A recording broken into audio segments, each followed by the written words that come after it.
Hello दोस्तों, स्वागत है आपका इस YouTube चैनल में। दोस्तों, आज हम रीजनिंग का सदृशता परीक्षण, जिसको एनालॉजी टेस्ट कहते हैं, का चैप्टर हम आपको पढ़ाने वाले हैं। दोस्तों, सदृशता परीक्षण होता क्या है?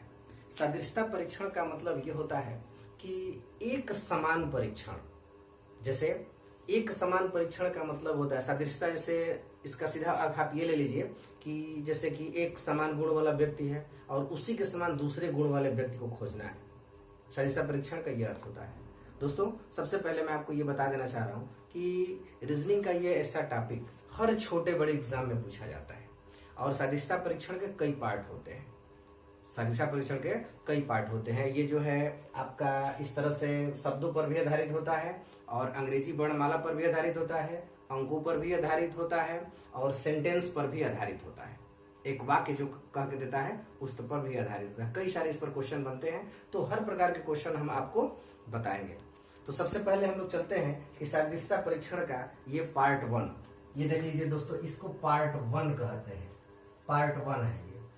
दोस्तों, ये मेरा इस क्वेश्चन को बताने का ये उद्देश्य है कि आप सब लोग जानते हैं कि आसान क्वेश्चन ही एग्जामों में गलत होते हैं और जब हम आसान क्वेश्चन सही करने लगेंगे तो कठिन क्वेश्चन तो हर स्टूडेंट के लिए कठिन होगा और वही हमारे लिए मेरिट का काम करता है।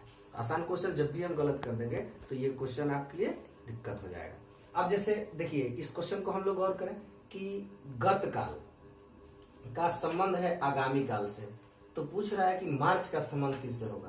दोस्तों, इसमें हमें ये देखना है कि इसका और इसका किस तरीके से संबंध है। गत काल और आगामी काल का संबंध किस तरीके से है। दोस्तों, गत माने जैसा कि हिंदी में हम लोग जानते हैं कि गत मतलब होता है पिछला। गत मतलब क्या होता है? पिछला। उसके बाद दिया है आगामी। आगामी मतलब कि आने वाला। आगामी मतलब आने वाला। तो गत माने पिछला और आगामी मतलब आने वाला। तो जो संबंध इसमें है वही संबंध आपको यहां भी बताना है। सेम इसमें जो कंडीशन लागू होते हैं वही कंडीशन यहां भी लागू करना है। ऐसा नहीं है इसमें कुछ दूसरा कर दे और इसमें कुछ दूसरा कर दे। जो कंडीशन आपका यहां लागू होगा वही कंडीशन यहां भी लागू होगा। तो जैसे गत काल, तो गत काल का मतलब होता है पिछला और आगामी का मतलब होता है आने वाला। तो आप सब लोग समझ रहे हैं कि वर्तमान इसमें छूट रहा है। तो उसी तरह से ये मार्च है, तो मार्च को हम पिछला समझे। जैसे मेरा ये कहने का मतलब है कि जो संबंध ये है वही चीज ये है और जो ये है इसका आंसर से वही संबंध होगा। ये समझिए सीधे शब्दों में, आप ये ऐसे जानिए। तो गत माने पिछला, तो उसी तरह से मार्च का मतलब हम पिछला समझेंगे और आगामी मतलब आने वाला, तो मार्च के बाद आने वाला, यानी बीच में एक गैप देके आपका आंसर हो जाएगा मई। बहुत सारे लोग यहाँ अप्रैल कर देते हैं, बहुत सारे लोग अप्रैल कर देते हैं, क्योंकि यहाँ पर देखिएगा, यहाँ मैं आपको समझा दे रहा हूं। जैसे गत का संबंध है आगामी, तो गत माने होता है पिछला और यहाँ पे अगर इसके बाद की बात कही जाए तो इसमें वर्तमान आएगा। अब वर्तमान के बाद आता है आगामी, वर्तमान के बाद आगामी आता है। जैसे कि हम लोग पढ़े हैं कि प्रेजेंट, पास्ट, फ्यूचर। तो ये देखिए, जैसे दे दिया है, देखिए पास्ट है तो पास्ट के बाद प्रेजेंट होगा, अब प्रेजेंट के बाद में फ्यूचर होगा, तो इसलिए आपका आंसर ये मई हो जाएगा। ये अप्रैल नहीं हो सकता है। बहुत सारे स्टूडेंट इसको अप्रैल मानते हैं, तो ये अप्रैल नहीं हो सकता है। अब चलते हैं इस क्वेश्चन की तरफ दूसरे में कि पृथ्वी का संबंध सूर्य से है। दोस्तों, पृथ्वी का संबंध सूर्य से कैसे है, क्या है? जबकि हम सब लोग जानते हैं कि पृथ्वी एक ग्रह है और सूर्य एक तारा है। पृथ्वी एक ग्रह होता है और सूर्य क्या होता है? तारा होता है। तो पृथ्वी का सूर्य से कोई ना कोई संबंध होगा। तो जब ये ग्रह है और ये तारा है तो इस तरह से कोई संबंध नहीं दिख रहा है, लेकिन सूर्य का परिक्रमा पृथ्वी करता है। ये एक संबंध हो गया कि पृथ्वी जो है सूर्य की परिक्रमा करता है। ठीक वही चीज तो चंद्रमा किसकी परिक्रमा करता होगा? तो चंद्रमा आप सब लोग जानते हैं कि पृथ्वी की परिक्रमा करता है, इसलिए आपका विकल्प ये सही हो जाएगा। अब आते हैं इस तीसरे क्वेश्चन की तरफ। देखिए, पायरिया और इसका संबंध है दांत से। तो दोस्तों, पायरिया क्या है? पायरिया हम सब लोग जानते हैं कि एक प्रकार का रोग है। यहाँ पे हमें इन शब्दों के बारे में भी ज्ञान होना बहुत जरूरी होता है कि भाई पायरिया क्या है। या कोई ऐसा गुण शब्द ऐसा दे दिया जाए जिसके बारे में हम लोग नहीं जानते हैं, तो जब बहुत सारे वर्ड हम जानकारी में रखेंगे तभी ऐसे सवालों को हल कर सकते हैं। क्योंकि यहाँ पर कई सारे क्वेश्चन ऐसे मिल जाते हैं, ऐसे शब्द आ जाते हैं जिन शब्दों को हम लोग समझ नहीं पाते हैं। जैसे इसके कहने का मतलब है कि पायरिया, पायरिया बहुत सब लोग जानते हैं कि पायरिया जो है एक प्रकार का रोग होता है जो दांत में होता है। तो उसी तरह से दोस्तों ट्रैकोमा, ये भी एक प्रकार का रोग ही है। माने जैसे जिस तरह से ये रोग है तो ये भी रोग है, जिस तरह से ये दांत है कि दांत में होता है, उसी तरह से ट्रैकोमा होता कहाँ है? तो दोस्तों ट्रैकोमा ये आंख की बीमारी है, आंख में होता है। ट्रैकोमा आंख में होता है। दोस्तों ट्रैकोमा को एक और नाम से जाना जाता है, आप लोग नहीं जानते होंगे तो इसको जान लीजिए। ट्रैकोमा, ट्रैकोमा का दूसरा नाम है, इसको रोहे रोग के नाम से जाना जाता है। रोहे रोग, ट्रैकोमा कह लीजिए और चाहे इसको रोहे रोग कह लीजिए, दोनों में से। कभी कभी होता क्या है कि ट्रैकोमा तो आसान वर्ड हो गया, बार बार आता है परीक्षाओं में ट्रैकोमा, लेकिन अगर ट्रैकोमा की जगह पर रोहे रोग कर दिया जाए तो स्टूडेंट यहाँ पर कंफ्यूजन में आ जाएंगे कि क्या करें। तो ये जान लीजिए कि ट्रैकोमा और रोहे रोग इसमें कोई अंतर नहीं होता है। तो कभी यहाँ ट्रैकोमा भी लिख दिया तो भी आंख का संबंध हो जाएगा, और रोहे रोग भी लिखेगा तो भी आंख का संबंध इससे होगा। अब चलते हैं इस क्वेश्चन पे। देखिए, नाटक का संबंध मंच से है। देखिए ये नाटक, आप सभी लोग समझते हैं कि नाटक क्या है और मंच क्या है। मंच का मतलब होता है कि एक स्थान, जहां पर एक ऐसा स्थान जो उस कार्य के लिए सुटेबल हो। जैसे मंच है तो मंच पर ही नाटक होता है, मैदान में नाटक नहीं होता है या अन्य जगह नाटक नहीं होते हैं।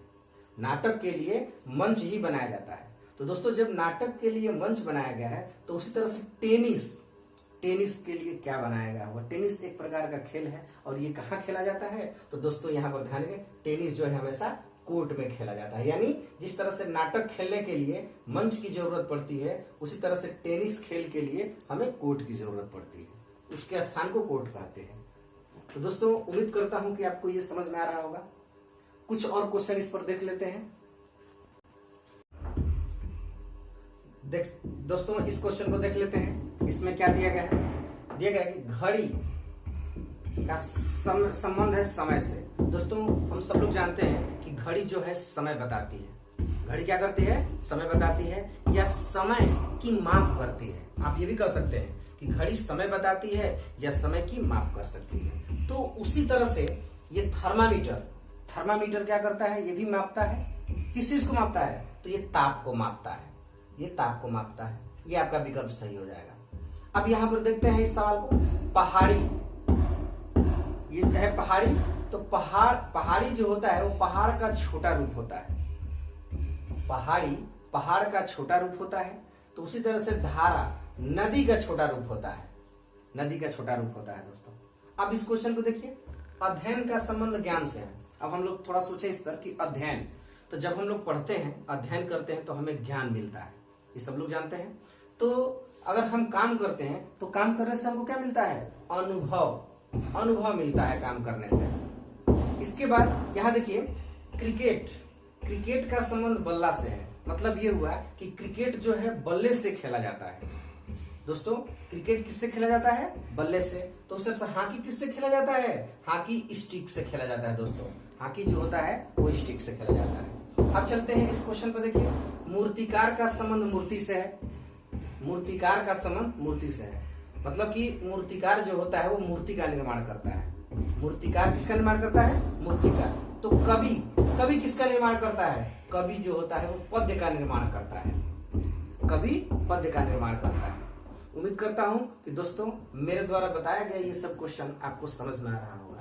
दोस्तों मेरा ये पूरा उम्मीद है, ये विश्वास है कि जितने सारे क्वेश्चन मैं आपको बता रहा हूँ ये अपने आप में अत्यंत महत्वपूर्ण है। ये हर एग्जाम में मिलते हैं और इससे आपको उम्मीद है कि क्वेश्चन बहुत सारे मिल जाएंगे। और यही नहीं, यहीं तक रुकना नहीं है, आपको भी इससे संबंधित बहुत सारे क्वेश्चन आपको ढूंढ ढूंढ के करने हैं। तो चलते हैं ये क्वेश्चन देख लेते हैं यहाँ पर कि किनारा। उम्मीद करता हूं दोस्तों ये स्पष्ट आपको दिख रहा होगा। किनारा, किनारा नदी, यानी इसमें क्या संबंध होता है? तो दोस्तों हम सब लोग जानते हैं कि नदी में किनारे होते हैं। क्या होते हैं? किनारे। तो उसी तरह से तट, तट कहाँ होता है दोस्तों? तो समुद्र में तट होता है। कहाँ होता है? समुद्र में तट होता है। इसके बाद ये देख लेते हैं क्वेश्चन कि हवाई जहाज का संबंध है कॉकपिट से। दोस्तों मैंने पहले ही बताया था कुछ ऐसे भी वर्ड होते हैं जिसके बारे में हमको पता ही नहीं होता है कि क्या है। तो जब तक हम अभ्यास नहीं करेंगे, जब तक बहुत सारे क्वेश्चन नहीं लगाएंगे, तब तक हमें शब्दों के बारे में जानकारी नहीं मिलेगी। तो जैसे यहाँ दिया गया है कि हवाई जहाज का संबंध कॉकपिट से है, मतलब कि हवाई जहाज में कॉकपिट ये होता क्या है, कॉकपिट। तो दोस्तों आपको मैं बता दूं कि हवाई जहाज में कॉकपिट का मतलब होता है जहां पे पायलट प्लेन को उड़ाता है, हवाई जहाज को उड़ाता है, उस स्थान को कॉकपिट कहते हैं। तो उसी तरह से ट्रेन में होता क्या है, इंजन, जहां पे ड्राइवर रहता है, इंजन। तो मेरा ये कहना है दोस्तों कि ऐसे कई सारे क्वेश्चनों को हमें लगाना है, जितने भी हो सके आप अधिक से अधिक ऐसे क्वेश्चन को लगाइए। कुछ और सवाल हम लोग देख लेते हैं। देखते हैं दोस्तों, ये क्वेश्चन है कैमरा का संबंध लेंस से है, यानी इसका अर्थ ये हुआ कि कैमरा में लेंस होता है। दोस्तों फ्लैश चमकता है तो वो प्रकाश से चमकता है, ये आपका आंसर हो जाएगा। दोस्तों इस प्रश्न में कभी कभी किसी एग्जाम में इसका आंसर बल्ब भी माना है, लेकिन ये बल्ब नहीं होगा, जब भी होगा तो ये प्रकाश ही होगा। इसके बाद चलते हैं, मकान का संबंध किराया से है। दोस्तों मकान से किराया मिलते हैं और पूंजी, जब हम पूंजी निवेश करते हैं तो हमें उससे ब्याज मिलता है। तो आपका आंसर इसमें ये सही हो जाएगा और इसमें आपका ये प्रकाश हो जाएगा। अब यहाँ देखते हैं, ये बहुत महत्वपूर्ण क्वेश्चन है, ये कई बार एग्जाम में मिला है। मेनू का संबंध भोजन से है। तो मेनू का मतलब होता है सूची, यानी व्यंजनों की जो सूची होती है उससे मेनू कहते हैं। भोजन की, हम लोग होटलों में जाते हैं तो हमारे पास मेनू आता है, यानी उसमें क्या क्या व्यंजन है उसको दिया जाता है, तो इसकी सूची को मेनू कहा जाता है। तो कैटलॉग क्या होता है, तो कैटलॉग जो होता है वो पुस्तकों की सूची को कैटलॉग कहा जाता है, पुस्तकों की सूची को कैटलॉग कहा जाता है। अब चलते हैं इस क्वेश्चन पर, यह भी बहुत महत्वपूर्ण है, कई बार आया हुआ है, इसको ध्यान दीजिएगा कि पार्लियामेंट ग्रेट ब्रिटेन। तो पार्लियामेंट और ग्रेट ब्रिटेन है क्या, ग्रेट ब्रिटेन तो देश है और पार्लियामेंट, यानी पार्लियामेंट जो होता है वो ग्रेट ब्रिटेन की संसद का नाम है।